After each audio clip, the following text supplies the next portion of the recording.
congratulations, season 4 of The Chosen. We've been waiting for quite some time for this. Oh, yeah.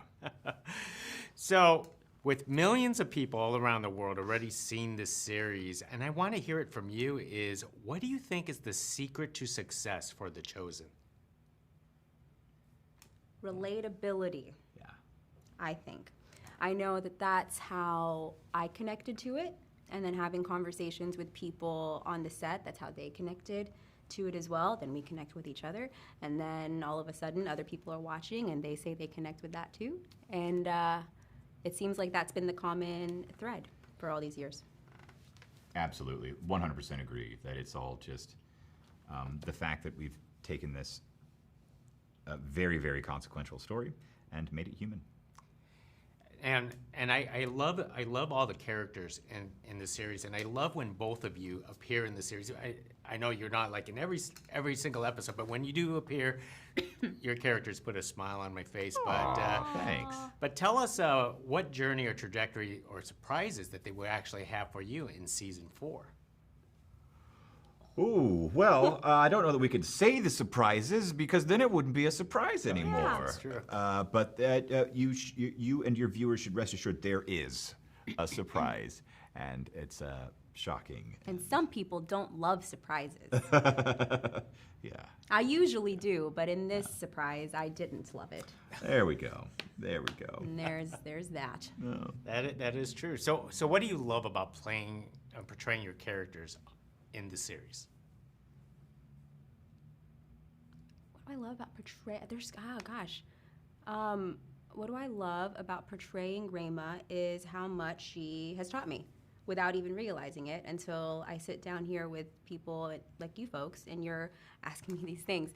And so seeing how much of an impact she's made on me, and then hearing how much of an impact hopefully she's made on others.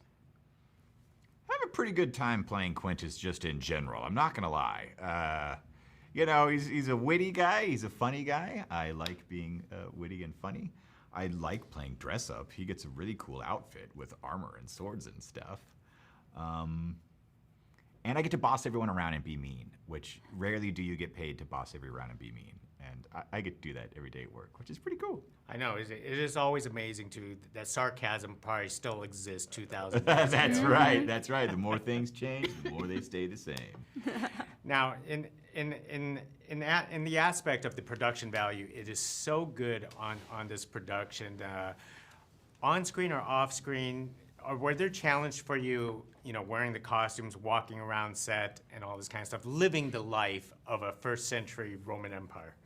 It's the complete opposite. It doesn't make it challenging at all. It only enhances the experience and makes it so much easier because now you're just in it. You're in the world. You don't have to, like you were saying earlier, you don't have to guess at how would this look like or this doesn't seem like the set decoration, the art department, construction, everything coming together and how they've built and then wardrobe as well. Like it's just it just makes it feel to the point where he thinks he's this yeah. I'm thinking of a bad word and I can't say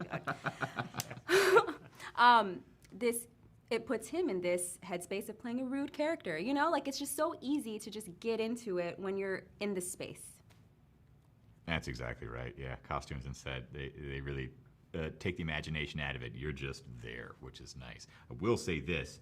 I don't know how Roman soldiers got up off the ground if they ever got knocked over. That armor turned me into like a tortoise on its back. I had to figure out how to get back up once I was on the ground. So there's that. That's a challenge. Well said. Well said. One last thing.